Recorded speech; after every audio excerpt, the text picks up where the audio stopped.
DD214 Network podcast is for mature audiences only. Any videos, music, or entertainment not originating from DD214 Network is used and covered under Section 107 of the Copyright Act of 1976, also known as fair use. Opinions expressed are our own and do not represent any DoD or U.S. government entities as a whole. This podcast is for entertainment purposes only. Viewer and listener discretion is advised. You are no longer alone now, because we have you.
Good morning, everybody.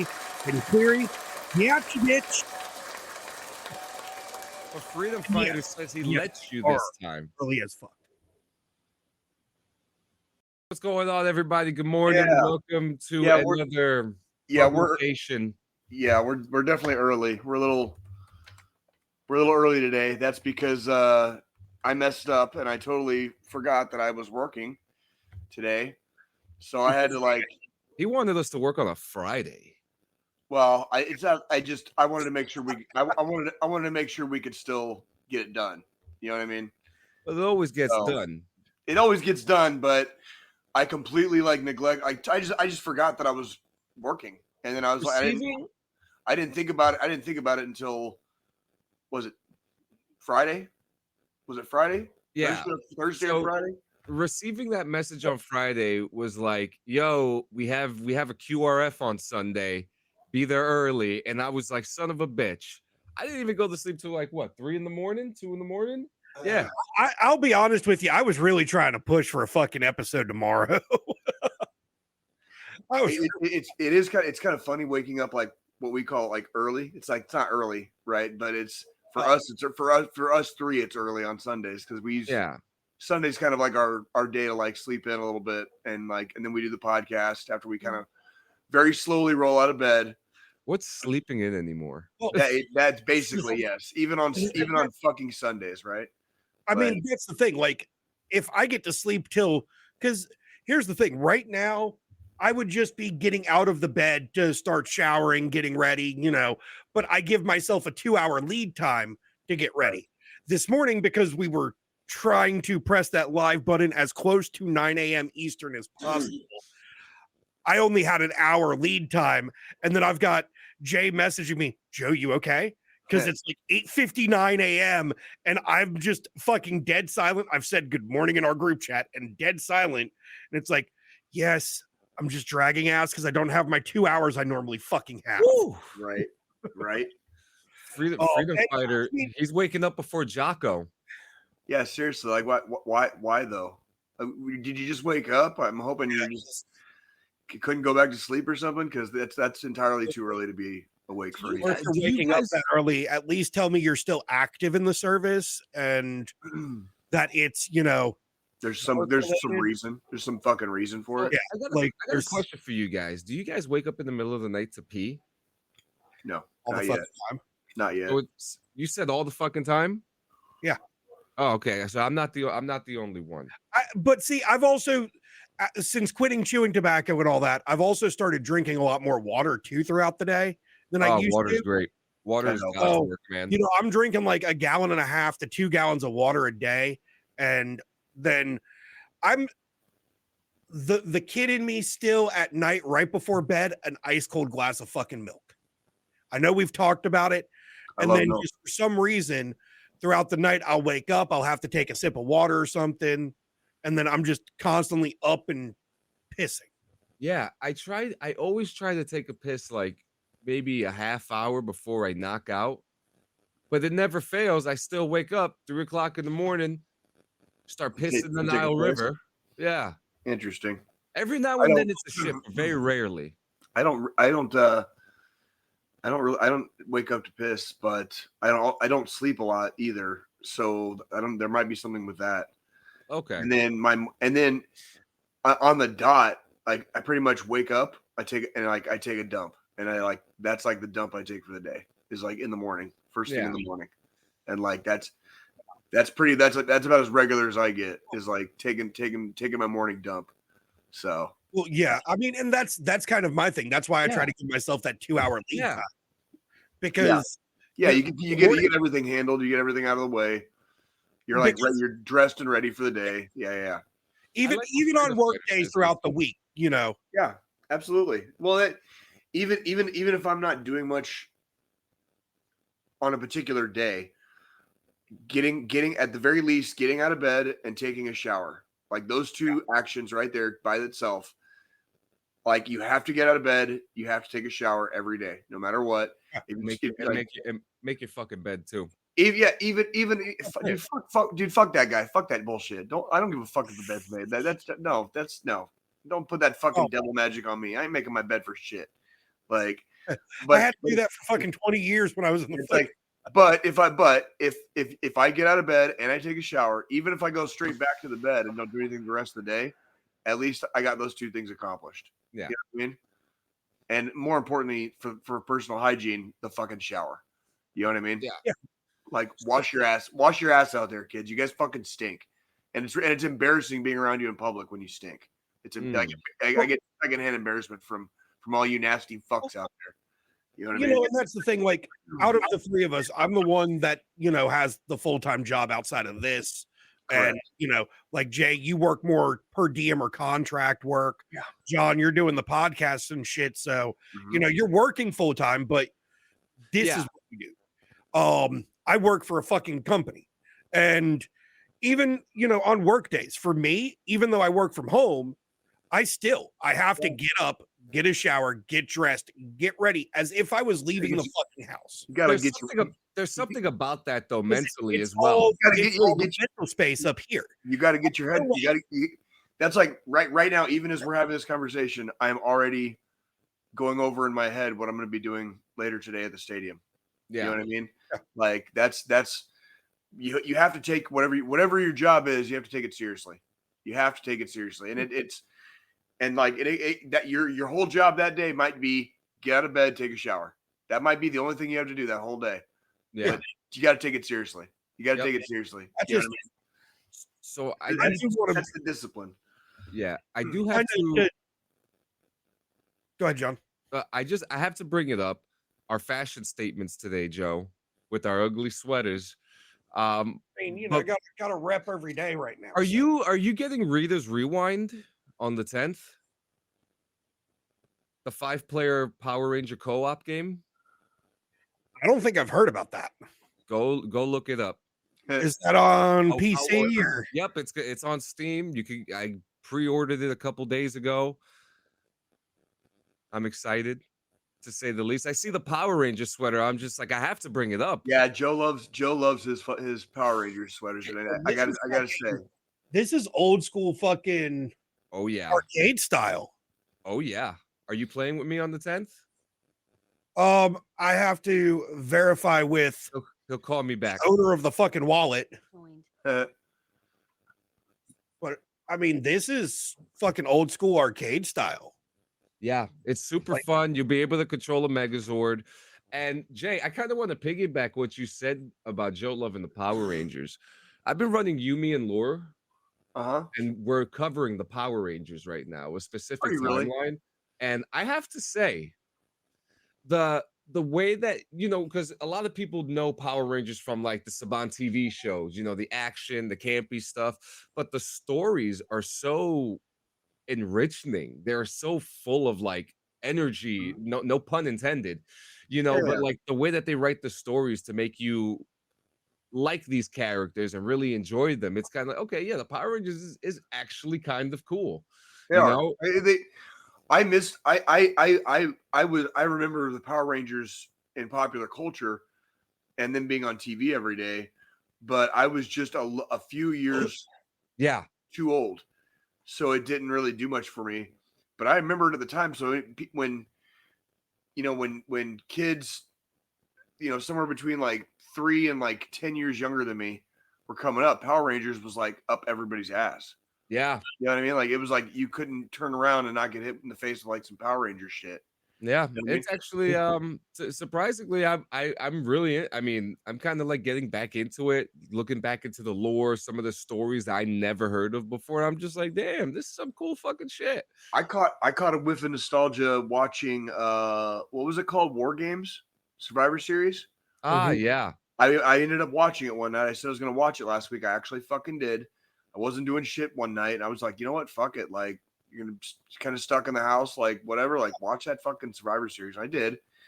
And it's about wrestling toys and Power Ranger toys that they were the oh yeah, dude. Like I had wrestling toys when I was a kid. I 100% totally did. And yeah, I don't know. It was a different time, but yeah, the nostalgia is definitely there. So but I do want to say, Squilini, I love the ugly sweater. It's actually one of the nicest ones. I think white is so nice for Christmas. I have a cannabis themed one that you could get on cleansanchezmedia.com. This is an actual original. Is that Bonger from video games? Yep. This is an original design. Nice, it's actually really fucking nice. And well played. Yeah, I have like show it off again, John. Show it off again. Wrong thing. Not your ass. Not the ass. Keep that covered up. Yeah, it looks good. Seriously, that looks good. And that's cool. That's cool. I thought about wearing an ugly sweater, and I didn't realize you're wearing one already. There's a Chiefs logo on it. Hey, look here, motherfucker, dude. Look here, motherfucker. I didn't go there. He did. Joe, are we gonna win? Are we gonna win today, or are the Chargers gonna fucking put it up our ass, dude? What do you got? What do you got on the fucking Chiefs game today? Are you blacking out? Hello? Is this thing on? No, it's on. Hold on. He's about to give you some bad news, Jay. Prep. No, I'm looking at stats real quick. It's a division rivalry game, but like the run up has been like it's like neither team even care right now. I'm really curious how this game's gonna go tonight. Like I really am. I'll be there. If for all of you out there, if you're gonna watch Sunday Night Football, which I believe is on, that's the one on Peacock, right? Oh, I actually have to show you guys something. Speaking of football, From the Dungeon sent me something. Okay. Did we ever get a date for some of these guys to come on the show? I'm not doing that till January because I'm working on the best of and no, shit like that. Yeah. No, that's fine. I was just wondering. It's just saying NBC, so it should be on fucking Peacock. It is. Yeah, it's on Peacock. So yeah, if you guys tune into Sunday Night Football tonight, it's going to be the Chiefs and the Chargers here in Kansas City. But I don't know, man. The Chiefs are 11-1, like very much in spite of themselves. So I'm kind of like, yeah. And I want to see if the Chargers are going to actually charger it up, or if they're going to fucking come in and try to get like a statement win and stay in the playoff picture. Yeah. In the AFC. So well, that's what I was about to say. Are they gonna because Chargers being second in the division, they could come in and they could, just to stay in the fucking hunt for the playoff picture and all that stuff. And the Broncos won on Thursday. So or was it? Yeah, it was Thursday, right? Like yeah, the Broncos already won this week. So I think the onus is on the Chargers to beat the Chiefs. So because that'll keep them kind of neck and neck with the Broncos. So yeah, we'll see what happens. What do you got here? You have to this. So this was not this video, but this information was brought to me from the dungeon, right? Okay. So he said that if you're watching the game on if you're watching football on Amazon Prime, it has a Madden mode where you watch the game and it has these little blips and animations and stuff as if like you're watching live gameplay of like a Madden game. What? Yeah, look at that. Really? So it's like breaking down the routes and everything for you. Yeah. That's crazy. Informational, real-time football stats, and I think it's pretty cool. Yeah, that's some shit. I might have to check that out, like somewhere down the road. But Yeah, I don't know. Yeah. So, Yeah, do you guys want to start off with Tim Kennedy real quick? Yeah, let me grab another beverage real quick, and let's get the bad news out of the way first. John, did you have a good week? I slept all week. Oh, because you were sick, right? Yeah, I had COVID. The COVID monster got me. Did you just have COVID or did you have fluvid? I think it was fluvid. Where you had both the fucking flu and COVID at the same time. Yeah. Really crazy, incapacitated me. But I like how doctors are treating this now. You know, you have symptoms, get tested. You know, if you're feeling better, it's like 24 hours without symptoms, and that's pretty much it. You're fine. Yeah, you know, you got sick. You got sick in real time last week. Like we watched it. Yeah. Like me and Joe like watched it happen. Like on like during the podcast, you went from like fine to holy fuck, I feel like I'm gonna die. Like yeah, and on top of that, I recorded the show later on that day. Oh God. My body passed out about halfway through that show. And thank God I wasn't on camera. I was producing. That's it. Oh my gosh, dude. And my body pushed yourself too hard. Yeah, and my body completely failed me, and I passed out on my chair. And my wife carried me to the bed, and she actually finished producing duties for me on that show, which is kind of unheard of because when those guys heard my wife's voice, they were like, "Huh? Like Frenchie? Is that you?" Yeah. They were like, "What happened to John?" And then she explained to them, she was like, "His body failed him. He's passed out right now. He's not gonna be here." you poor bastard, dude. Yeah, but I'm good now. It was a fucking ride, man. I could tell like you went from like everything's kind of hunky dory to like on death's door within like the last 30 minutes of our show last week. All I wanted to do this week was play video games and work on the best stuff, and I wasn't even able to do that. So we're back to work. We'll be all right. We're back to work. We're back to work, but but that was it. Tim Kennedy. Tim fucking Kennedy. So I found an article here and it says Tim Kennedy, famous veteran accused of fabricating war stories, floats wild defense theory. Oh my God. So I'm gonna find it. Go ahead, Joe. I gotta find his fucking rebuttal when all this shit starts. I want Joe to take the first. We want to start from the beginning. Okay. I want Joe to take the first shots on this one because like this is the kind of stuff we don't look for trouble and drama here on DD214 Network. But when people fucking like just ask for it, it's really hard. Like it's sometimes it might even seem like low hanging fruit. This is not low hanging fruit. This is shitty. It's shitty, and we call out shitty behavior. Like we love to joke around and do a little song and dance for you guys every week on Sundays, but that's just us having fun. A lot of what we do isn't necessarily to be all the way considered serious. We're just a couple, three veterans in the smoke circle. You know what I mean? Like just getting our bullshit out and having some fun on a Sunday morning. When guys like Tim Kennedy lie about stuff and make bullshit up when you don't even need to. You don't even like you're a fucking Green Beret and you're a veteran of the UFC also. You know, like he's a mixed martial artist and a Green Beret. Why would you make anything up? You don't have to make anything up. You have nothing to prove to anyone ever for the rest of your fucking life. This you know what I mean? Like, so mad because like there are people who lie about their service, and then there are people who fabricate their service. You know, guys like Generally Specific and Michael Kaiser, you know, who are just like completely like out of touch with the fucking, you know, with the truth. Like, why is it so? You know, like I've never understood it. It's like you should never be ashamed of what you did or didn't do. Yeah. Like, there's not.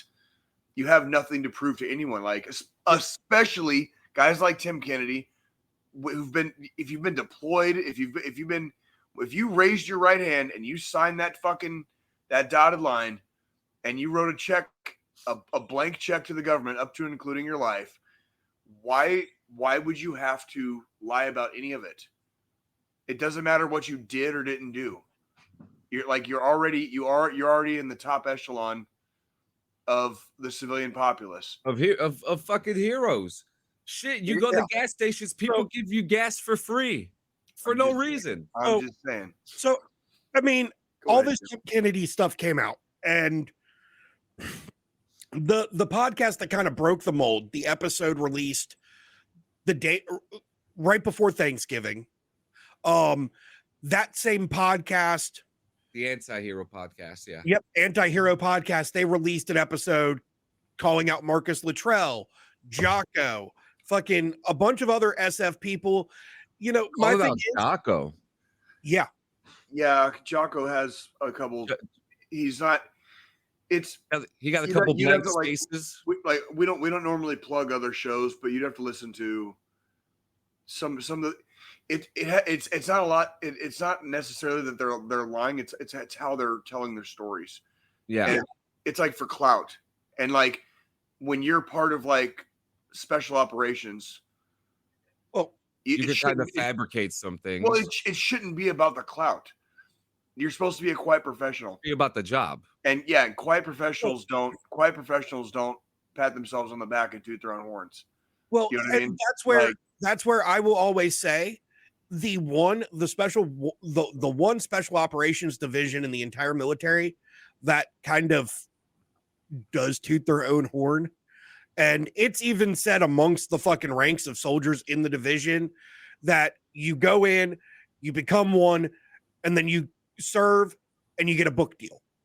Right. The SEALs. The SEALs every time. That's just, the SEALs, that's just kind of fucking part of. Well, and it sucks that that's kind of like they're going to be standard. That's their little GWAT legacy. You know what I mean? That's that. And it sucks because the Navy SEALs do some fucking badass shit we will never hear about for like decades.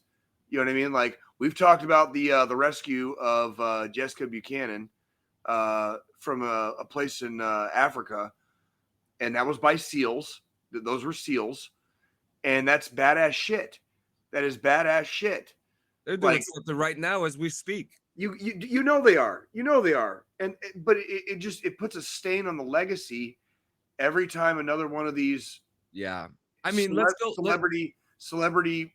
And I don't want to say celebrity veterans, but it's like when they're from those. Kind of like when the mafia goes to Hollywood. Basically, yes. Is that kind of like the same energy? Yeah. Yes, and there's nothing. If you want to tell your story, if you want to write a book, that's fine. It's not about telling your story or not.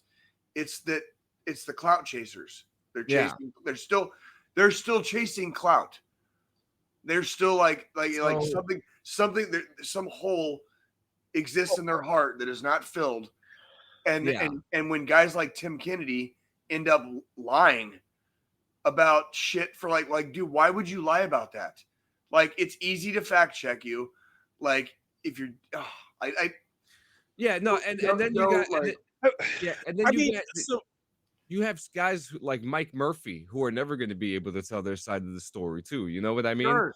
That's why we don't chase clout as veterans, like, or in general. That's why we don't chase clout, is because yes, we might have had some really good days. Yes, we had some really bad days too. And yes, there's like 100 people that were there in your immediate vicinity at all times, the whole time you served. So if you start lying about shit, there's going to be gonna call you out. Someone somewhere is going to fucking call you out. They were all there too. It's like, I was just looking at my DD-214 last night. Excuse me, John. I was just looking at my DD-214 last night. It's like, yeah, like if you think I'm ever going to fucking say that I did anything that isn't on that motherfucking DD-214, like it better be something that like I can verify. You know what I mean? Like, and other people can verify. You know what I mean? And like, cause like outside of that DD-214, like those are the awards that I got. This is the time that I served. This is the time that I was downrange. You know what I mean? Like, and I've got a DD-214 and I've got NCOERs from my time after I made sergeant and staff sergeant. I've got NCOERs. That's about it. That's like for how I was as a soldier. That's about all you're gonna get. Is like, but why would you lie about it? Why do you feel the need to embellish? Why does anyone feel the need to embellish? Like, what happened to just pride and service? They're like the fact yeah. Well, and then like, listening to his rebuttal and shit, like, he started talking about how like when he was in Afghanistan, he didn't have a team leader because he didn't have a team. He didn't have a chain of command he was reporting to when he was over there. And it's like, dude, that's not how any of that works. Like, yeah, even no matter what you are, whether you're a fucking Green Beret or a fucking goddamn grunt. Thank you. You have a chain of command when you're over there. You have your fucking Berets. squad. You've got your fucking fire team. You've got, there's people with you.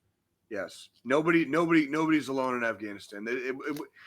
As much as we like to joke that it was kind of like the Wild West, because in certain aspects it was, in the Army, specifically in the Army, like that's not how we fucking roll, and including Green Berets. You know what I mean? Like they definitely got a lot of leeway to do a lot of fucking shit that conventional forces don't normally do, and that much is true. But there's still a fucking hierarchy, and you're still nobody's cowboying out there like by themselves. Yeah, it's so interesting too, because like I'm reading here, and I have a question too. So yeah, and this is just a question. I don't want to get into like the politics of this. So Tulsi Gabbard has been chosen as part of like the cabinet or whatever, correct? Isn't it? But she's an active duty soldier at the moment. How was she able to serve and be a part? Probably guard. If she's in the service at all, it would be guard or reserve. That is possible. That is entirely possible. Hold on. She's in the reserve. There you go. Okay, that answers a lot. That answers a lot then. Well, like you said, Tim Kennedy is still in the fucking National Guard, right? Yes. Maryland, I believe he is. Okay. Yep. Yeah. It is super crazy. I mean, remember when we first started this podcast, all these random stolen Valor videos were coming out. Yeah, we've talked about stolen Valor several times on this podcast. Yes. It's almost like people, it not only has it I don't want to say it's slowed down in that space, because it hasn't. There's still people stealing Valor, but now it's spread to former service members. Yeah, veterans exaggerating Valor. It's exaggerating about little things. Yeah. Here's my thing. So right now, with the paperwork and the trail that we've got, it looks like he's embellishing his service record. Yes. Again, he's still in the Guard. And he's been in the Guard since some of the shit happened that's caused him to get some of the awards that make it look like he's embellishing his record. So there's always three sides to a story: their side, your side, the fucking right side. Yep, that dead center is usually it's in the middle of the two fucking outer edges where the correctness is. Something, so it's like Your side, their side, and the truth of what actually happened. That's exactly right. So, in my opinion, it looks really bad for Tim Kennedy, of course, with all the fucking paperwork and the trails that we've got now. However, we can't 100% say some of that stuff didn't happen until he's officially out and he gets the new DD-214 from leaving the Guard. We'll see what happens. We'll see. But at the same time, if he's embellishing any of this, the Maryland Guard will end up fucking removing him from service to begin with. Yeah. Well, what are some penalties that he could expect if that happens? He claimed to have a Purple Heart, and they keep registries on that shit. That's public information. Yeah, that's hardcore. Like they keep if you're wounded and if you receive a Purple Heart, freaking there's a whole fucking ass registry, and they keep track of that shit. Like you get extra benefits. You get extra benefits if you're a Purple Heart recipient. Guys, I mean, there's information here that he has never received a Purple Heart. That's right, and that's so. Why would you? So why would you even fucking say that? So that's where I find that'd literally be like if I said I got a Purple Heart. I didn't get a Purple Heart. You know what I mean? Like never, not even close. And it's so easy to fact check that. It is so easy to fact check that. And that's the thing. Like he's like, well, the reason it's not showing up in paperwork is because I haven't gone, I never went to medical. And when I get out of the Guard and get my new DD-214, it'll square all this away, this, that, and the other. And it's like, that's not how it works. That's not how this fucking works. Not even close. I'm on the registry. I'm in the literal registry right now. Well, it's like when I lived in Colorado before we moved out here to Kansas City after I got out of the Army. When I lived in Colorado, I had a buddy that I was a fellow. We went to the VFW together, and he was a Purple Heart recipient, and he had paperwork and stuff for being in a goddamn recipient of the Purple Heart. It's a big fucking deal when you get the enemy's marksmanship badge in war. They take the Army, all branches, of course, but the Army takes it very seriously. Mm-hmm. So this, I mean, we're on the website right now. There's nothing here. Right. There's absolutely nothing here. Yeah. For Tim Kennedy. So that's how easy it is to search too. And and look, it's a national fucking registry. All service branches, all conflict. Remove Tim because I want to see something. Let's just search last name. Because there's going to be a lot of Kennedys. Let's roll down to the T's. Pretty sure one of our former presidents is on that. Right? Is in that registry. He must be JFK, dude. There's one JFK. Not the there he is. Yep, right there. Boom. All right, so now we're going on, guys. And if you guys don't know, you could literally go to thepurpleheart.com. Yep. No Tim Kennedy. It's all a bunch of Thomases, and then it goes to Virgil.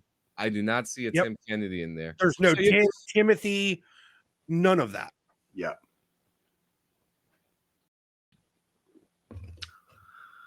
Don't chase clout, kids. Don't chase clout. Yeah, he's fucking lying. Be proud of what you did. It doesn't matter if you did your 3-year contract and got out and never touched the Army again. It doesn't matter if you doesn't matter if you did 30 years and made fucking sergeant major and have every goddamn fucking badge and award known to man. Be proud of what the fuck you did. You don't have to embellish. You don't have to lie about it. There's no shame, okay, in just having a regular career in the Army. There's no shame in that. When especially when somebody like a fucking Green Beret embellishes and lies, it gets my goad, because I'm like, what the fuck? You're just staining the legacy of your fellow Green Berets. It's crazy. It's like when the infantry dudes fucking fuck up and do shit and go crazy and fucking whatever, like it stains us all. It stains us all. You know what I mean? Yeah. And it hurts my heart, John. It hurts my fucking heart. Yeah. Right? Well, let's talk about other stains of the world, and that is the United Healthcare CEO Brian Thompson. Oh yeah, dude. Well, you want to know what doesn't hurt my heart? It's like watching that dude get shot in the street like a dog, dude. Okay, so a little context real quick. There seems to be a lot of like weird stuff going around this guy's death. Okay, we know the guy's dead. Okay, Yeah. he was shot by an assailant in at 6 o'clock in the morning in New York City on the street on the sidewalk. Which can we talk about the footage real quick, right? Because like the footage is very simple and very like just regular every day. You see a guy walking, and then you see the gunman pan into shot, ready for action, and then like the deed happens. Yes. And you hear it was a conglomerate CEO of a health insurance company. And I haven't seen one person, like 1% of people are just really kind of like oh, boo-hoo about this. This is like there's no outcry, there's no people. Nobody. That's like this is the first thing I've seen almost all Americans agree on since like 9/11. Yeah. You know what I mean? Like literally. I mean, it's been even looking for the guy. You know what I mean? Everyone's like, I didn't see anything. You know, like, and I like that. Like nobody feels sorry for this guy. You've and got it's like, so much footage of this guy all over the place, and all those people who are encountering him are just like. It says a lot about how Americans feel about our healthcare system and how much it needs to change. Yeah, like absolutely. they let everything start being about profit. They let money into medicine, and money doesn't cure people. So do we assume that this was a disgruntled person who said enough is enough? I'm going to do something about it. What did he have on his fucking? It was written on the bullets: deny, defend, and depose. Yeah, that's a statement in and of itself. That's an indictment of the system system itself. Like that's. I don't like getting political. You know, we don't like getting political on this show very much. We certainly don't like. We're being journalistic. We certainly don't like, encouraging violence and stuff like that. But we're fucking veterans, and we know a little bit of a thing or two about violence and health insurance and things like that. And boy, do we know when actions like this happen, and pretty much the entire country shrugs its shoulders and looks away and pretends they didn't see anything. It does beg the question, like, how fucked up is your system? Yeah. How fucked up is your perspective too? This is what we see. We're seeing that people are not. Nobody cares. Nobody cares. Nobody cares. This fucking dude died. Like literally, like 1% of 1% of everything I've seen, internet wide. Nobody cares. This guy died. Yeah, and the man. And what's weird, we haven't gotten the name of the gunman. Not yet. They've never released his name. Do they know it? John, you know what I want to know is do they look this hard for fucking murderers and shomos? Well, when the victim isn't a fucking CEO of a major fucking corporate conglomerate? No. Do they look this hard? Because like I'm really curious. I'm curious to see how the next few days pan out. We've seen a couple alleged surveillance photos of this guy and like stuff like that. And we say alleged because like we don't know. There's no proof yet. There's no proof. That they don't even. They haven't even. I so far in 2020, that's giving it away is the book bag. That's really. Well, they found it in the freaking. They found in the park and it was filled with Monopoly money. Like this dude planned this shit like probably like for a long while in advance and knew exactly what the fuck he was doing. There were civilians fucking right there. He didn't even acknowledge the other civilians on the street. He didn't hurt them. He left. He did his business. He hit his mark and he fucking dipped out. I mean, he was gone. Gone with the wind, dude. Gone with the wind. Tell me it wasn't a fucking contract killing. I'm sorry. Tell me it wasn't. it could be either way. It could be disgruntled, United Healthcare, somebody that got fucked over, or it could be. The thing is, the suppressor looks like it was possibly homemade, Okay. and the gun jammed after there That's was right. it was like failure to extract, either failure to extract or failure to eject. Every time he fired the weapon, so he had to kind of recock and freaking get another bullet in there. And there are certain weapon systems made for that kind of stuff, but what it looks like is homemade suppressor on a gun, on a pistol. And that's why he had to recock every time. But it almost looks like he expected it too. So he probably knew. He knew he was gonna have to freak in, because he doesn't freak out. If we're talking about just if we were on a range and we were firing at targets, if I was following this guy while he was shooting, everything he did, he stayed calm and he kept shooting at the target. And I don't know about professional, maybe trained. Yeah. I don't know about professional, maybe trained. But is he disgruntled, or is he hired? He had range time. And he's practiced clearing jams and weapons malfunctions. Yep. Because he stayed cool as a fucking cucumber every time that fucker malfunctioned. Yep. And also, it might have been, he could have been using fucking bottom of the barrel ammo. And he probably did that on fucking purpose. That's usually what happens is, subsonic ammo does not fire all the way well out of when you put a suppressor on. So because subsonic's meant to not have, it doesn't have it's not going out of the barrel as fast as a normal bullet. It's subsonic. So those are some of the theories I've been looking at, or I've been seeing. Well, it is what it is. Like, what happened happened.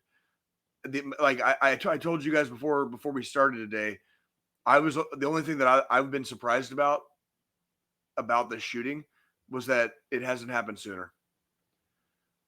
And now you got billionaires and fucking CEOs shitting their pants, maybe rightfully as they should, because people are getting fucking sick and goddamn tired of watching their family members die, because they get denied fucking coverage. You know what I mean? On shit they fucking pay for,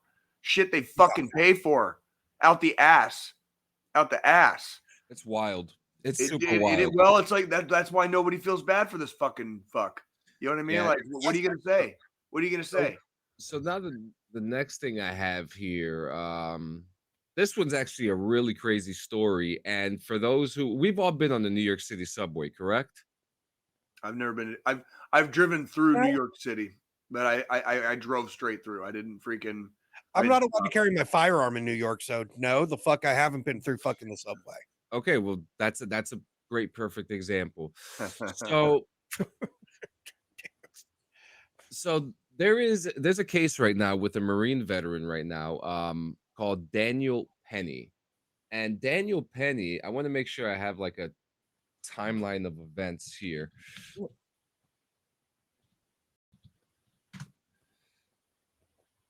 Okay, so Daniel Penny, we're waiting for the verdict in the trial of Daniel Penny, a Marine veteran accused of recklessly choking to death Jordan Neely, a homeless man yelling at passengers last year on the New York City subway. The killing of Neely, a 30-year-old man, by Penny, a 26-year-old man, has sparked vigorous debate among New York City residents about race relations, public safety, and approaches to homelessness and mental illness. Now, I'm not going to get into the race thing because I feel like that's just the media pushing shit again, because this is more than just a race thing. It's about a man who was mentally unstable, who was acting erratically on the train, and someone choked him to death. Yes. That didn't solve the problem. We're walking thin lines here. Very thin line, like tightrope. We're walking on tightropes here. That. So on May 1st, 2023, Daniel Penny places Jordan Neely in a fatal chokehold. Now, Jordan Jordan Neely was reported to be acting absolutely erratic, scaring passengers. And now, for context, I mean, go on social media and all type in New York City subway. You will see atrocious things. Sure. People bathing in the train, people fighting in the train, people having sex on the train, pissing on the train, living on the train. Like the People New are, York yeah. the New York City subway is not the safest place in the world. Okay, sometimes you're bunched up around so many people. If you get stabbed, how would you know? How would you know who did it? I mean, that's the kind of stuff that gives me a little bit of anxiety, but that's just me, Yeah, right? Like you know what I mean? I don't like being herded in a cattle car like I was in the army. You know what I mean? But you guys out there on the East Coast do it fucking sometimes every day. Yes. Like So you're just used to it. So yeah, so on May 10th, New York City Mayor Eric Adams said that the death of Jordan Neely at the hands of a subway rider was a tragedy that never should have happened, and pledged to do more help. The next day, Daniel Penny turned himself into the Manhattan District Attorney's office. okay. Well, Um, good on him on that one. I mean, yeah. you did it. Turn yourself in. Good job. Yep. On June 15th, the 2023, a grand jury indicted him. And on June 28th, 2023, he pleaded not guilty to second-degree manslaughter and criminally negligent homicide during his arraignment. So, starting this year in January, the judge declined to dismiss the case against Penny. How And old? then, How old is this guy? 26, he's 27 years old now. Okay. So in January, a judge declined to dismiss the case against Penny, and then just in October, a jury selection began. November 1st, jurors have heard opening statements, and then on December 2nd, which was just a couple days ago, closing arguments begin. Okay. So juries as of right now review testimony from the medical examiner, definitions of recklessness and negligence, and videos, including police body camera footage and bystander recordings of the incident.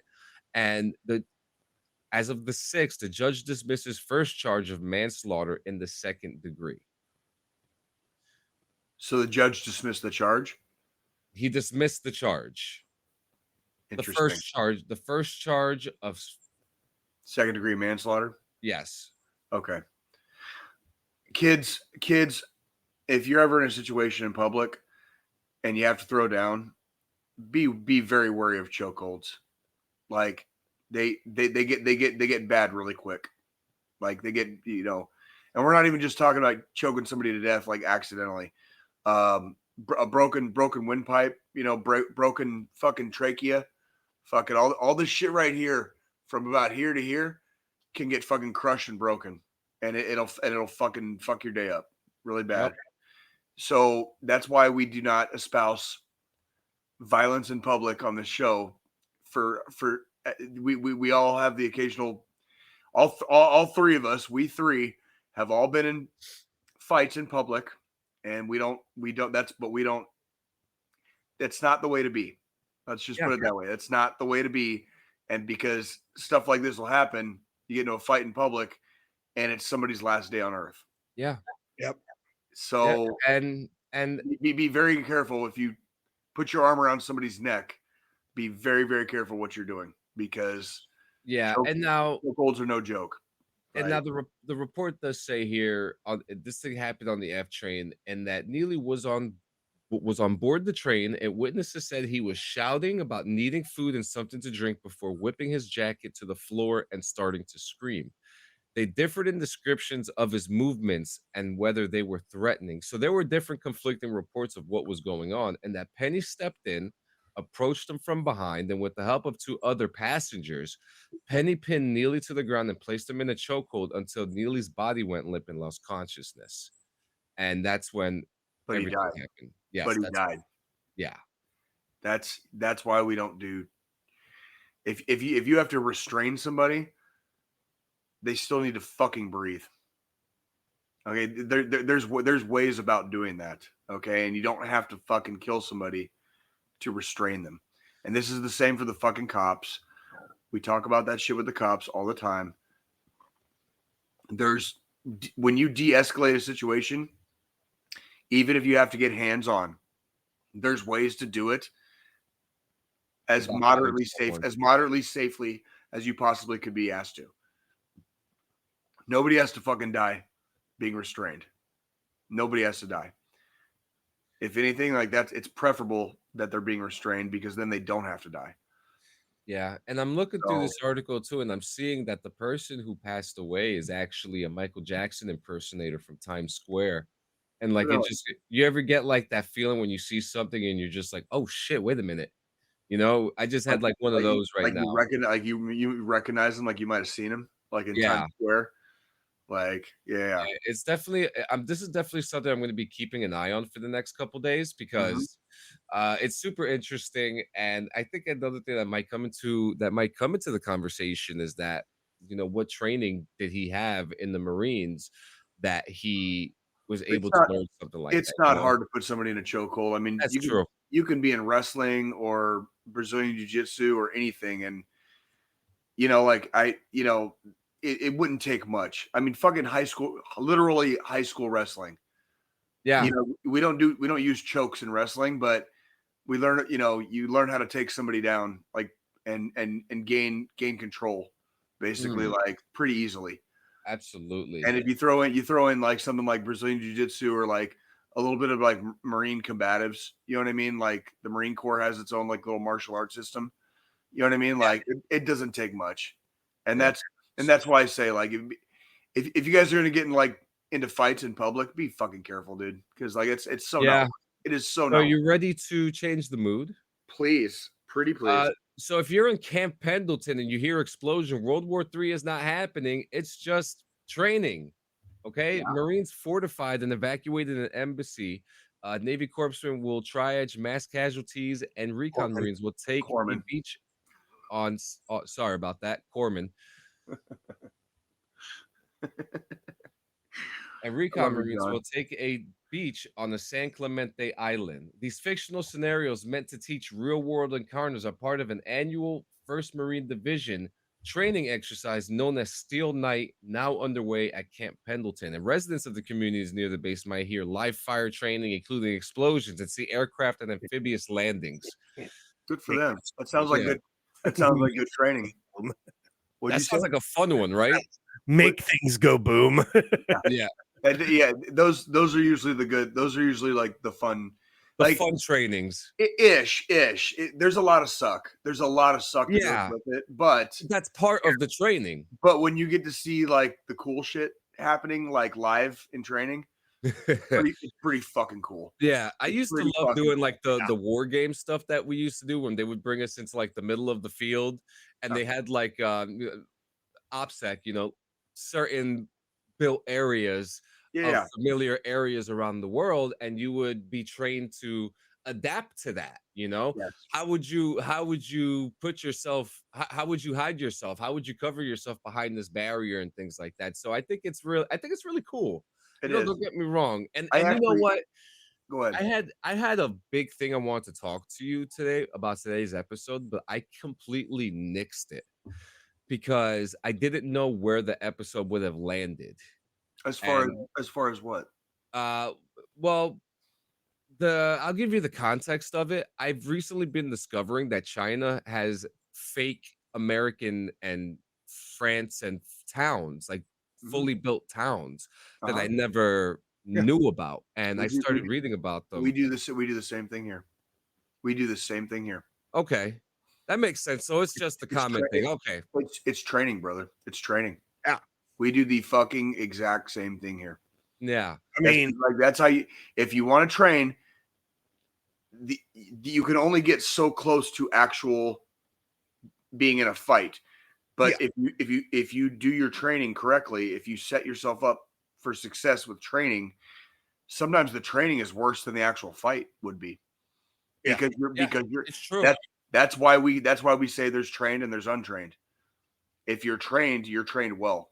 Like and we train well. And our military trains well. Like it's hard, like you see me fucking with my little goofy, you make me smile too much. You know, NTC is a perfect example. JRTC, perfect example. The Yakima Training Center, YTC, for all of you.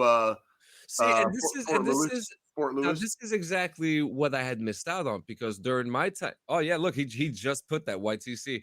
Now this is because, and I asked these questions because remember my time when I was in third ID, the unit disbanded, ran out of money. So right before we were supposed to go to NTC, they canceled it. So I didn't get to do those large scale trainings, which sucks, you know, because I would have loved to have experienced something like that.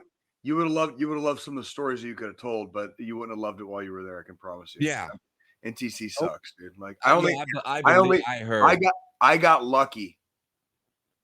11 years, 9 months of my life I spent in the Army, just shy of 12 years. I went to NTC once. I only got one NTC rotation, and I was in the infantry for 7 of those years. So NTC, if you go to NTC, is it like you're about to deploy? So buckle up. You're not just you're like that. NTC is like you're going in, and then same with JRTC, same with YTC. You're in the box. They call it being in the box. And when you're in the box, it's as if you are in a deployed environment in a combat zone. Like everything is like that's fucking awesome. It's just fucking awesome.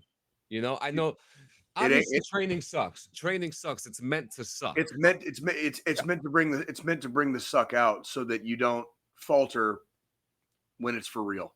Adapt and overcome, right? It's exactly. You're being thrown into the suck so that way you know what to expect when you actually get to the suck. I missed yeah, nothing but fucking open danger. We call those in the infantry, we call those open danger areas. Like, and that's exactly like, is that like the equivalent of being a sitting duck? Yeah. Yes. No shit. Okay. 100%. 100%. Yeah, you got valleys and fucking hills on each side, and it's you know it's legit.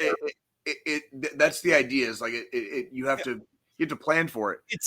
What would you do? What would you do if you were in an area like that? How do you maneuver? You know, like where do you go? How do you stay out of the kill box? Yeah, how do you stay? How the fuck do you stay out of the fucking kill zone?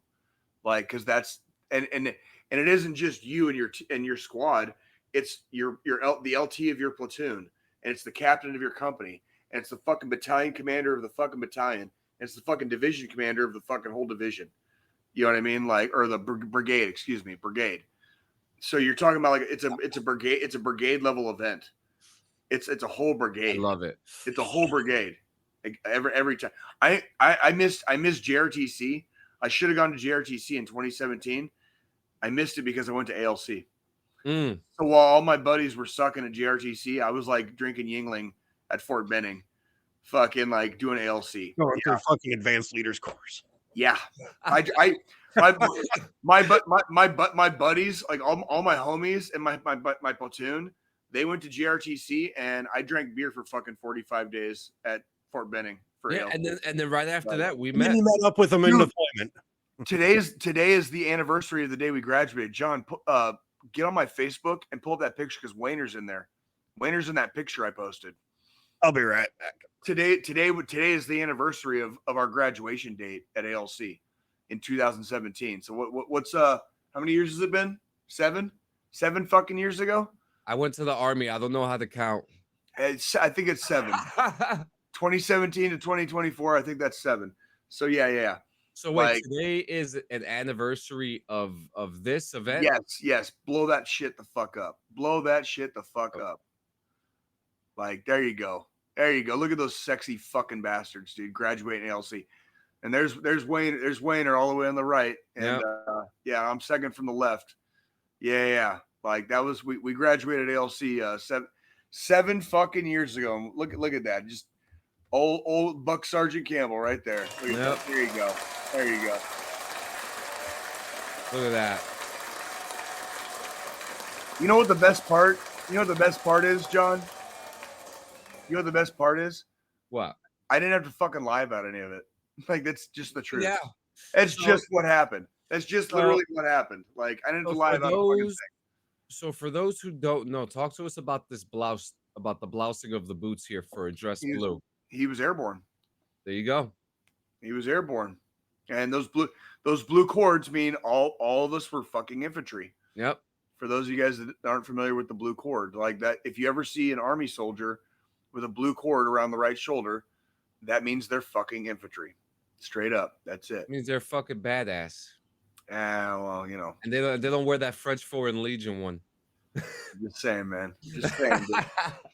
I love dude, like infantry was like one of the greatest accomplishments of my life. Like being surrounded by giants and kings of this fucking earth. Yeah. Like I would never have a reason to embellish or lie about anything I did during my service. And prior to being infantry, I started as a mechanic. There's nothing to embellish, nothing to lie about. I just did it. I just did it. Like I was there. Yeah. I was there. Like I don't have anything to fucking trust me when I say I can tell plenty of stories about days that Jay fell flat on his fucking face and had a bad day in the army, right? But it's right. I got a lot of stories on the opposite end of that spectrum too. The days of triumph and the days of what I would call like real true pride. You know what I mean? Right. But yeah. So I got this next thing here. Now look, guys, we're not. This is just like a curiosity thing. I want to talk to you guys about Saudi Arabian traditional gun jumping dances. Gun jumping? Yeah, remember I was telling you we were talking about negligent discharges and stuff like that? Well, these guys turn negligent discharge into a sport, all right? Or a dance. I don't know. Is there video? Yeah, we're about to put it up right now. Oh, I can't wait to see this. Here we go. Here we go.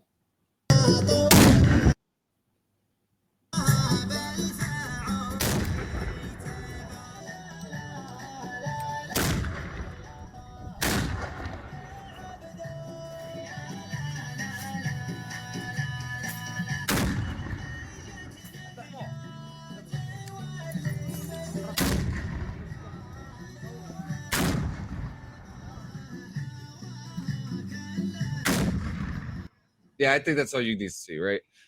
You get it. So first off, I just want to see the video where somebody blows their fucking foot off because they're being dumbasses. That's not on YouTube. Well, if it is, if you look for it.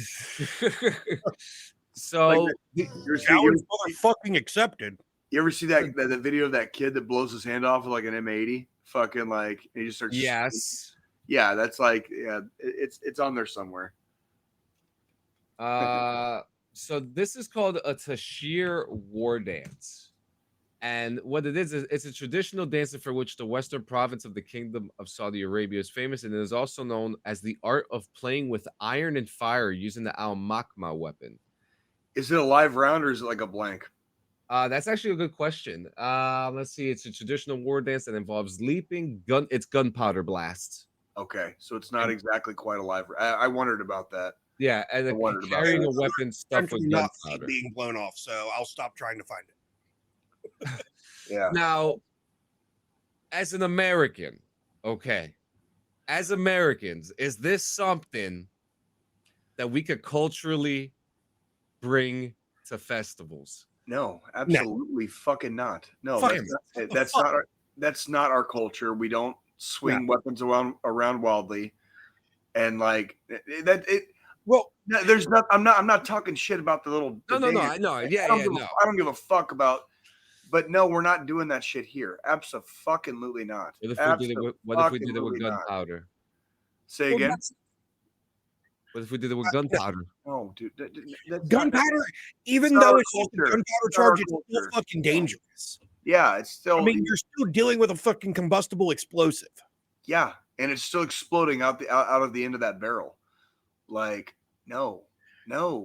So, I mean, here's the thing. It's just. Well, that's where I'm getting to, Paleo, because let's look at this. What happens on fucking New Year's every damn year? People go out in their fucking backyard, aim their guns in the fucking sky, and start doing the fucking whole cowboy shit, shooting fucking live rounds up in the air. And what is it? What is it that we always say, Jay? What goes up must fucking come back down. Yeah. This is why we don't need to add dancing to the mix. Okay. Yeah, okay. Paleo. I didn't see that, but did you see the video of the protest in fucking Georgia, the country Georgia? Yes. Where those motherfuckers grabbed a fucking firework cannon and fucking just blasted them. They were blasting them with, because they were getting sprayed with water. Yeah. So they were using the fireworks against the water. Yeah, and that's something we're not going to get into. We all know what's going on over there, and Oh, and who does it have to do with? Fucking Russia. Fucking Russia. Oh, did you see fucking dude? Syria just like fell. I saw that Syria fell, and didn't Romania fall too? Or no. They're having some issues, political unrest. Yeah, Syria has fallen. Syria, as of fucking, we're live right now on this Sunday, December 8th, 2024. Syria has fallen. Like Assad is gone. Assad is gone.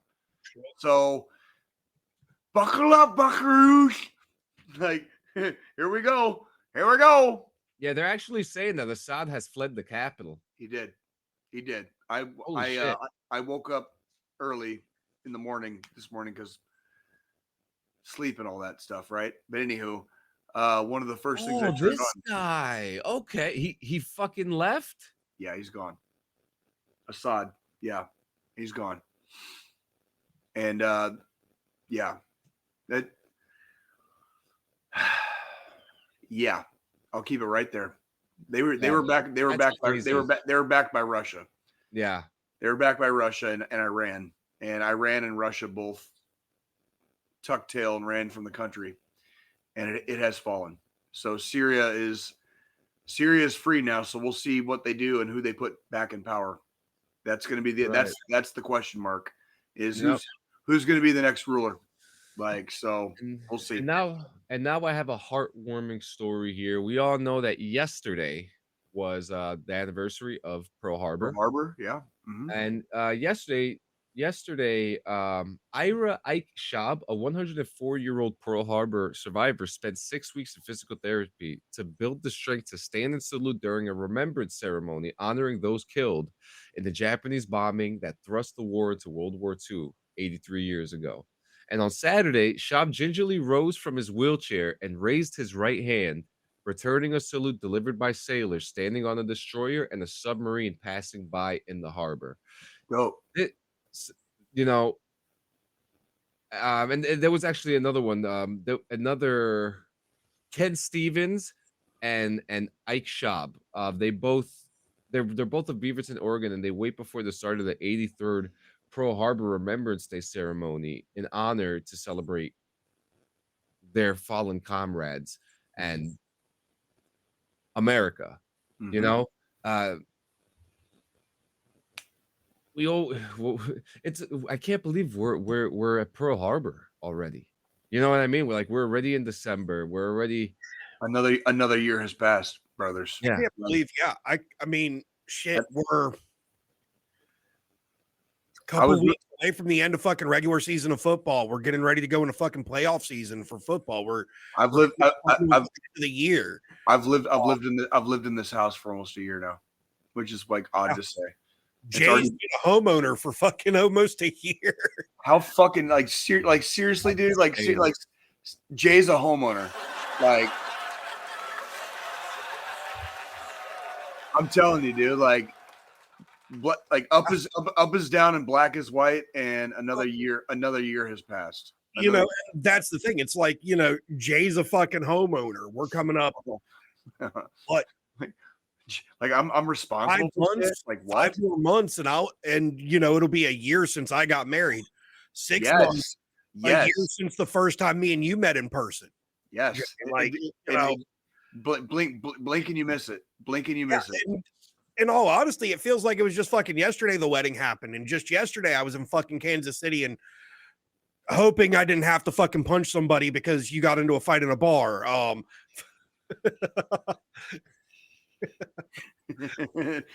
No chokeholds. Oh, don't worry, it wouldn't have been a chokehold. Armbar, maybe. You wouldn't have even had to step in. It would have been fine. It would have been fine. Christ, I'm trying to see if there's any breaking news. He's not here, John. He's not here. I see that. Nintendo Switch fans slam Nintendo over not safe for work issue with console. Fuck is that? Oh, there's a bunch of weird adult themed games on Nintendo Switch. Did either of you guys watch War Games? Joe, did you watch War Games? I did not watch War Games. Joe? The only thing I know is that some dude fucking broke his ankles and another one broke his toe. Nobody broke their well, okay, yeah. So no, Bronson Reed broke his fucking ankles. and fucking one it was just a ankle, it wasn't both. Which one? Last thing I saw, because even Triple H, when he was talking about it on the after show, it was only expressed as one unless there's been other developments since. It wasn't bad. It was like, it was different. You guys are right about the two rings. It was two rings like side by side. And like, it wasn't bad. It was pretty good actually. Like I watched the whole fucking thing. And it was like, you know, it wasn't live obviously when I watched it, but they're doing better. Like wrestling is a lot more entertaining now. You know what I mean? As far as like, they don't do squash matches anymore. They don't do freaking the squash matches are there. They do them with superstars though. They do them with superstars. Yeah, they do them better. You know, they've made them smarter. I actually have a couple friends of mine who have done like some dark matches for WWE, like Azrael and Lou Bruno. You know, and some of them are actually like Lou Bruno. He does dark matches for AEW right now. Good for him. And then I have another, but the wrestler that I work for, Colin Parker, he's getting ready to start doing some dark squash matches pretty soon. And it's funny because we had a conversation yesterday because he was asking me my dates because I'm getting ready to shoot some stuff for him. And we were talking about like squash matches, you know, and he was like, you know, if they told me that Sabu needed a squash match and they wanted me to do it, who am I to say no? You know, like sure. I want to get squashed by fucking Sabu. Why not? Fucking kill me. You know what I mean? Why not? Like, if your heart's in it, like why not? Why not? That's potentially a foot in the door. You know what I mean? For later on down the road. That's how Mick Foley made it in wrestling. He did fucking squash matches for the WWF before he did anything on the independent circuit. He was doing fucking the whole types of shit. Yeah. He was everywhere. Yeah. He tried to come back to it. That ain't happening. No, Mick, no, he needs to stay just the fuck away. Like he put his work in. He did just fine. Yeah. Like it kills me when I see wrestlers like way like bless his heart and rest his soul, like Terry Funk, dude. Like, dude was doing backflips off of like ladders like a year before he died. Yeah, you know what I mean, it's like, dude, no, just go rest. Go rest. Yeah, it'd be like, enjoy. It'd be like fucking Diamond Dallas Page coming out of fucking retirement or anything like that. Like, y'all just sit in the background, you know, have your cozy fucking life now. You get royalties every time one of your fucking events is shown, shit like that. Because they do. The big name wrestlers from the WWF, WWE, they get, you know, royalty checks anytime they fucking, you know, a fucking match is streamed with that they were in. Sure. Kind of thing. So it's like you're still getting a fucking paycheck. You're fucking, you know, just sit there in the fucking corner and just do that. Just, you don't need to put your life on the fucking line and your body on the line anymore. You've already fucked yourself up beyond fucking all repair. Actual belief. Yeah, there's no going back. There's no going back. Like, did you guys ever read Mick Foley's autobiography? I did not. I've listened to it. Dude, it's abjectly horrifying in certain spots where it's just like, and you were doing this for like how much money? like what? But that's like his heart was in it. Like that's, and he's a success story, but like there's a lot of not success stories, and this could be any industry, but professional wrestling is not good for your body. It's just not good for your body. And I could actually attest to this. I trained. It fucking hurts. Yeah. Okay. Yeah. I trained. Okay. It's not just a mat. There's wood under the fucking mat. Okay. There's a reason why they tell you to tuck your chin all the fucking time, because if you don't, you're going to get a concussion. Yeah. You know, don't be fucking stupid. Listen, there's a reason why the trainers are trainers. Yeah. And you're the student. Okay. It's like, I remember that little time, and it was the motion sickness. I can't do you trying to do a fucking tiger flip and I'm throwing up on myself. Like, come on. You know what I mean? Like, and it's just so interesting that people could do that 100 times over. Yeah. And make it look good. And make it look good. And that's like looking at like War Games, for instance, because you watched it, Jay. I watched it. Yeah. In this, we've got fucking CM Punk, dude. You're fucking. You need to fucking retire at this point. You're at that age now, because he was there for fucking. He was WWE before even fucking Cody Rhodes was WWE during Cody's first fucking run. And that's saying a lot, because that's Dusty's son, and no one kind of respected Cody for a while because of that too. But I mean, it's like Punk needs to fucking retire and step away from the fucking ring. Sheamus was in a fucking title match, and that motherfucker's in his late 40s. He's going into the sunset, yes, but he's still performing. He didn't look that bad. The match that I saw him in, he didn't look that bad.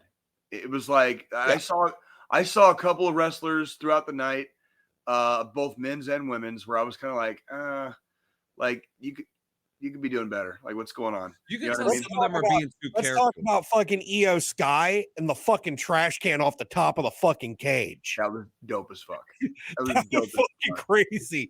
Yeah, go ahead. I'm not sure if you know who Io Sky is, John. I do. Little Asian woman. And she was in the women's War Games match on Rhea Ripley's team. She takes a fucking trash can, brings it up to the top of the fucking cage, puts it over herself, and then fucking swanton dives off the fucking top of the cage, unable to see shit, right into a pile of people fucking armored by a trash can. Love it. Love it. That was entertaining as fuck. That was entertaining as fuck. Like, that was worth it. That was worth every I will say, though, the women's War Games match was more entertaining than the men's. Yeah, in some regards, yes. In most regards, in my opinion, because the men's, there was just way too much fucking drama between Roman Reigns and the original Bloodline's fucking team. Yeah, the storyline really kind of took away from the match. It really did. It really did. Like, the ladies just went in there to fucking fight, and it was like the dudes went in there to kind of like progress the storyline. Yeah, and that was like storyline and prove a point, because I mean, hey, you saw it coming. You saw it. Fucking makes Punk the fifth member of the fucking OG Bloodlines team. Punk and fucking Reigns are fucking feuding the entire fucking time. Yeah, well, Reigns was going to fucking leave to go out to the fucking ring, and then Punk just was like, "Fuck you," and ran out of the fucking cage to fucking get to the ring first, causing Reigns to have to be the last entrance. Well, and you could see the ending of the match coming a mile away, and that's like they lost kayfabe there. They lost kayfabe. Like it got lost, because you could see the ending of the match coming a mile away. If you know the secrets, like, it's one of those, if you know, you know. Yeah, well, and I think that's kind of what Joe was getting at. Like, they lost kayfabe. They really lost. They lost kayfabe. It got. It's just the signals are so obvious sometimes. Aren't they? There's a time when kayfabe goes too far, and it shatters the whole illusion. It shatters the whole. If you take kayfabe too far, it shatters the whole fucking. And just from following. Just from following the OG Bloodline versus the new Bloodline fucking storyline over the past couple months, every time the OG bloodline has had a match against a member of the new bloodline, it's been back and forth. X side will fucking win a match, then the next fucking live event where there's a fucking, or next pay-per-view where there's a big fucking match with the members of the two sides, the other side fucking wins.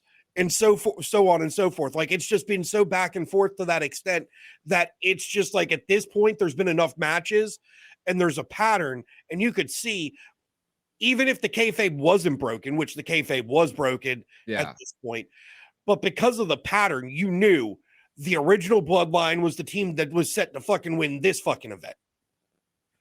Yeah. Like, the storyline's fucking overdone at this point.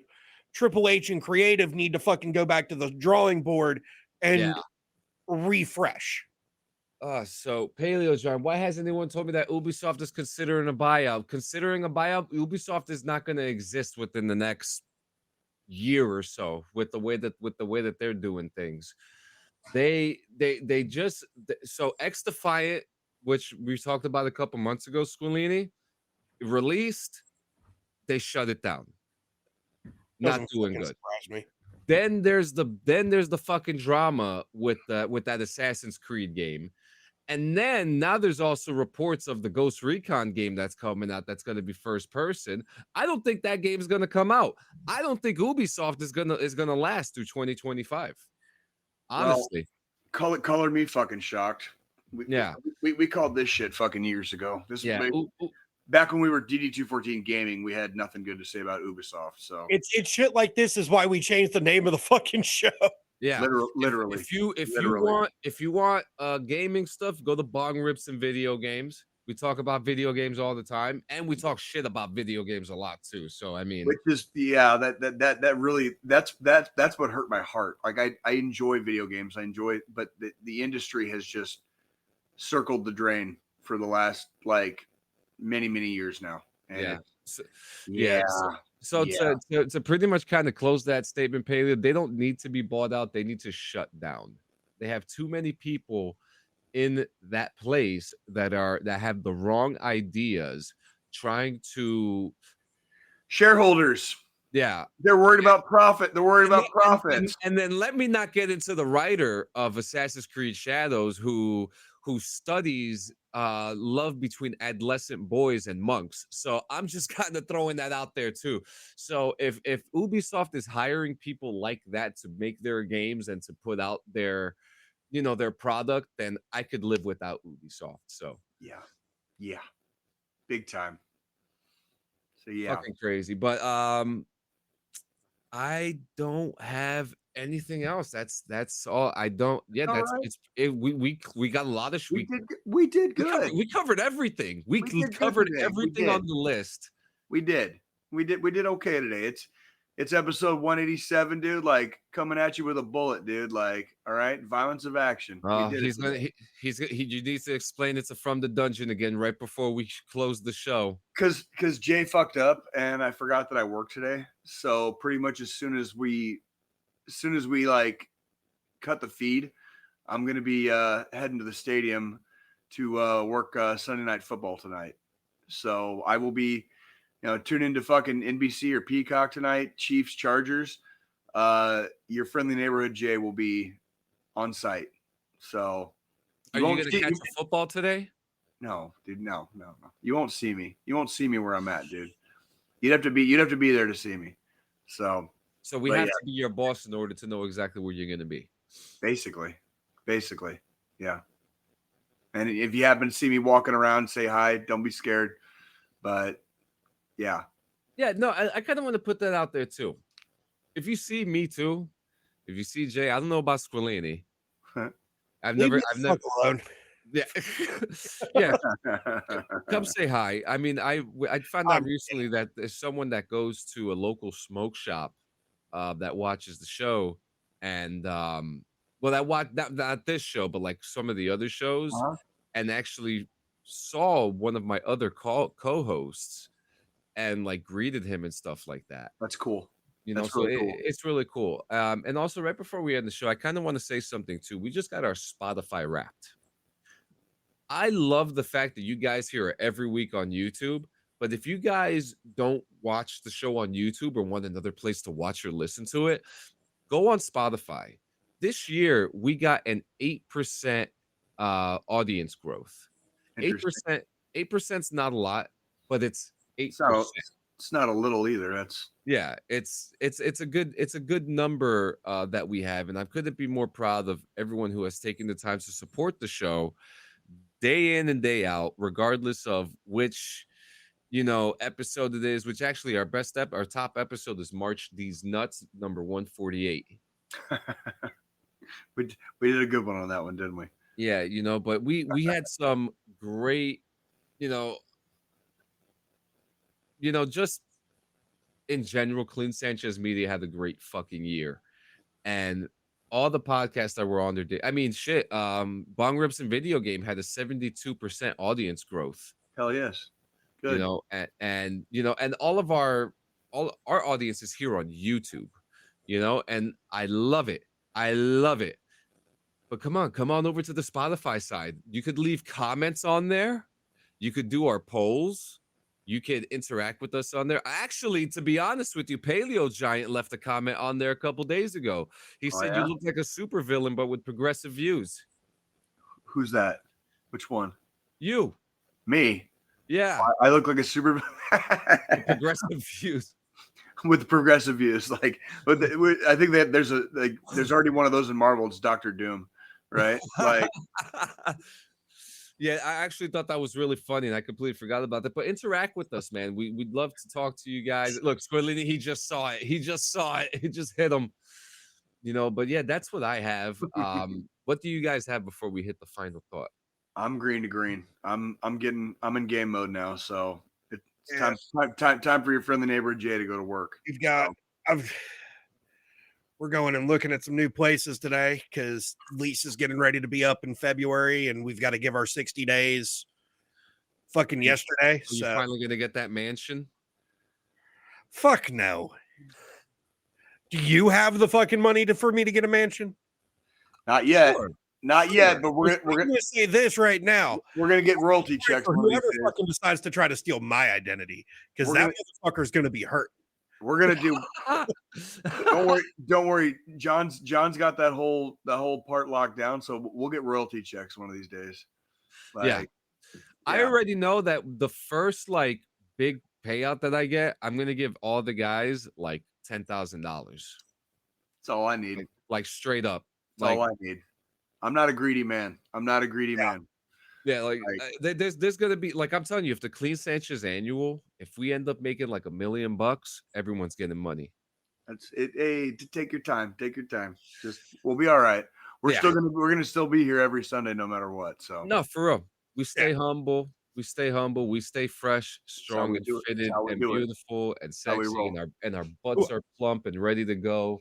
And we don't choke people unless they ask for it. No, you're right about that. Hooah. Especially the ladies. Who's taking the final thought? I think it was me last week. So whose turn does that make it? It's my turn this week. I got it. You got it? Yeah, I got it. All right, everybody. Well, we're getting into we're officially in the holiday season. We're in that fucking time of year where, and I'm going to preach this religiously because, the holidays for me, and not just the holiday season at this time of year, but also other holidays throughout the year can be difficult for a lot of us, especially within the veteran community, because of those we've lost over the years. We look back on the holidays, and at the holidays, it's a time of remembrance, time of recollection, time of thought.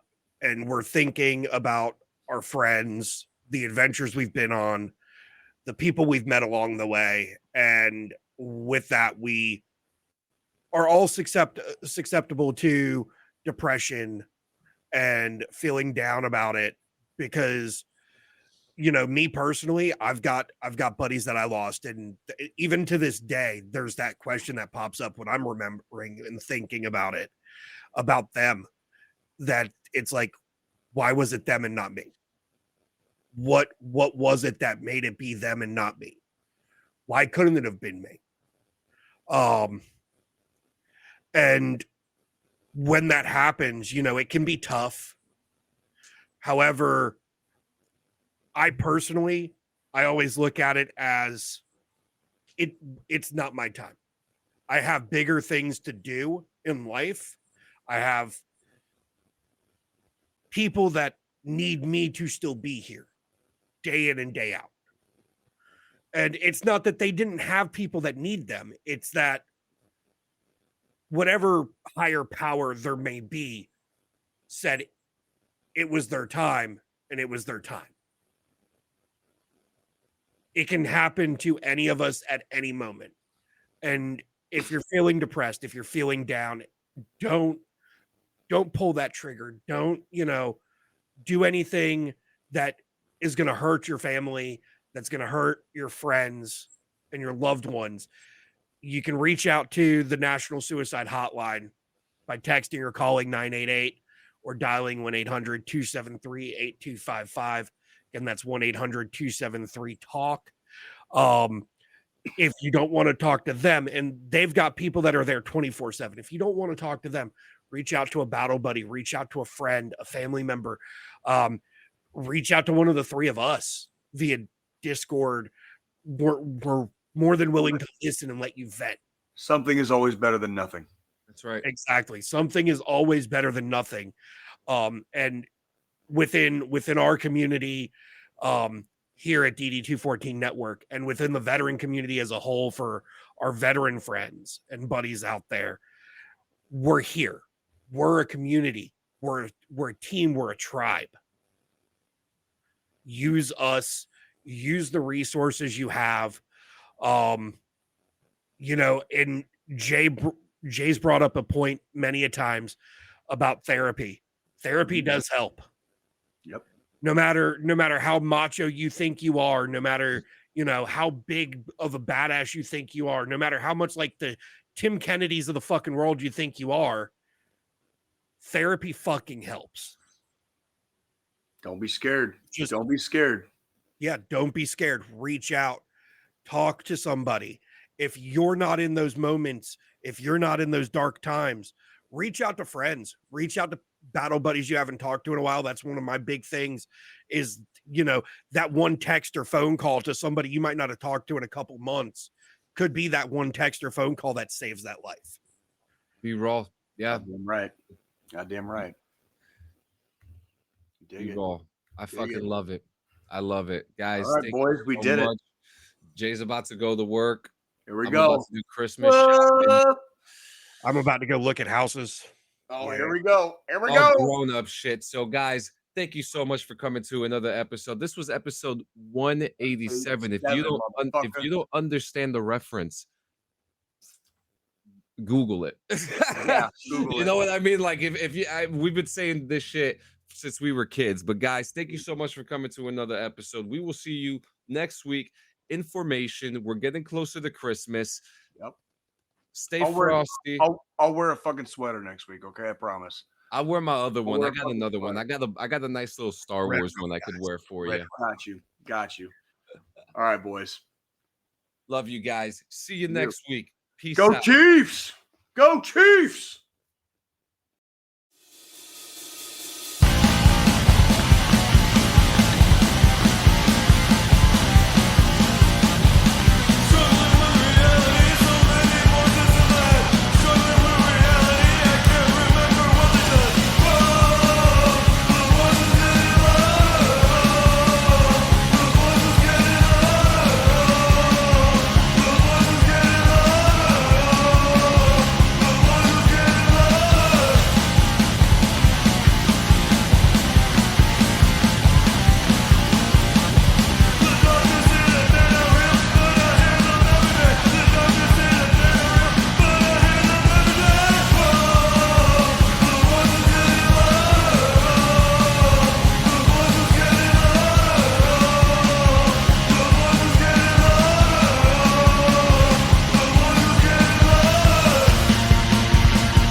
response. All right, boys. Losing his